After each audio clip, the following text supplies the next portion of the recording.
मायावती ने बीजेपी पर साधा निशाना। उत्तर प्रदेश जनपद मुरादाबाद में लोकसभा सीट पर पहले चरण में मतदान होना है।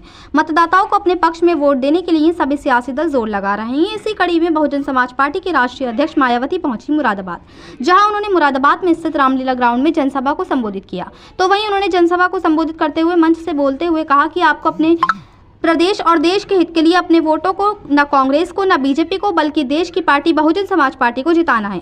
अगर हमारी सरकार केंद्र में मजबूती के साथ आती है तो पिछड़ों, दलितों और मुसलमानों के लिए कदम उठाए जाएंगे। मायावती ने कहा, इस बीजेपी की सरकार में जनता महंगाई और बेरोजगारी से बहुत ज्यादा परेशान है। देश से महंगाई और बेरोजगारी को भी दूर किया जाएगा। तो वहीं उन्होंने आगे कहा कि पिछले कुछ वर्षों से मुसलमानों का बहुत ज्यादा शोषण किया जा रहा है, हमारी सरकार द्वारा इसे रोका जाएगा। उन्होंने कहा कि ऐसी सभी विरोधी पार्टियों को केंद्र सरकार में आने से रोकना है। तो वहीं उन्होंने आगे बीजेपी पर बोलते हुए कहा कि ये जो फ्री में खाद्य सामग्री दी जा रही है, ऐसा करके भारतीय जनता पार्टी के लोग गांव-गांव जाकर यही कहते हैं कि बीजेपी की सरकार ने फ्री में आपको खाद्य सामग्री दी है तो आपको बीजेपी को वोट देना है। इस किस्म की बातें करके गरीबों को बरगलाया जा रहा है और उन्हें गुमराह किया जा रहा है, जबकि गरीब लोगों को ये पता होना चाहिए कि जो कुछ सरकार दे रही है वह आपके टैक्स के जरिए जो सरकार के पास पैसा जाता है उसी से दे रही है, उसमें सरकार का कोई एहसान नहीं है। तो वहीं कहा कि पिछले कुछ वर्षों से किसान सड़कों पर ही अपनी आवाज उठाता आया है। इन कुरीतियों की वजह से देश की अर्थव्यवस्था पर बहुत बुरा प्रभाव पड़ रहा है और कहा कि पिछले कुछ वर्षों से गरीबों, दलितों और पिछड़ों का उत्थान होना ही इस सरकार में बंद हो गया है।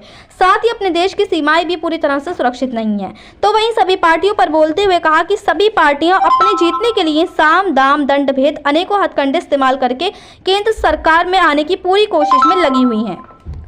मुरादाबाद से परवेज अंसारी की रिपोर्ट।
थी। साथ ही देश में पिछले कुछ वर्षों से आए दिन बढ़ रही गरीबी, बेरोजगारी व महंगाई आदि से भी जनता बहुत ज्यादा दुखी व परेशान है, जिसे भी आर्थिक नीतियों में देश की आर्थिक नीतियों में तब्दीली करके जरूर दूर किया जाएगा।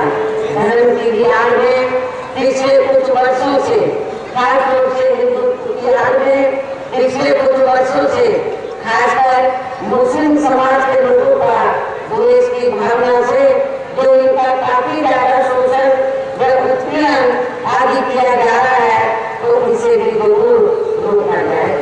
हमारी सरकार द्वारा इसे जरूर रोका जाएगा। ये सब हमने अपनी यूपी की नई सरकार ने करके भी दिखाया है। इसके अलावा हमने यूपी में सर्व समाज में से गरीब और बेरोजगार लोगों को बेरोजगारी भत्ता आदि न देकर उन्हें बड़ी तादाद में रोजी के साधन भी उपलब्ध कराए हैं, जो अब ये कार्य भी अधिकांश ठहरे ही पड़े हैं, जिनको फिर सरकार बढ़ने पर प्राथमिकता दी जाएगी। कहने का तात्पर्य यह है कि देश में इस समय हो रहे लोकसभा चुनाव में विरोधी पार्टियों के जारी किए गए उनके हवा हवाई प्रलोभन भरे चुनावी घोषणा पत्रों आदि के बहकावे में अब यह खासकर देश के अन्य गरीबों, मजदूरों, बेरोजगारों एवं अन्य जरूरतमंद लोगों को बिल्कुल भी नहीं आना है। और अब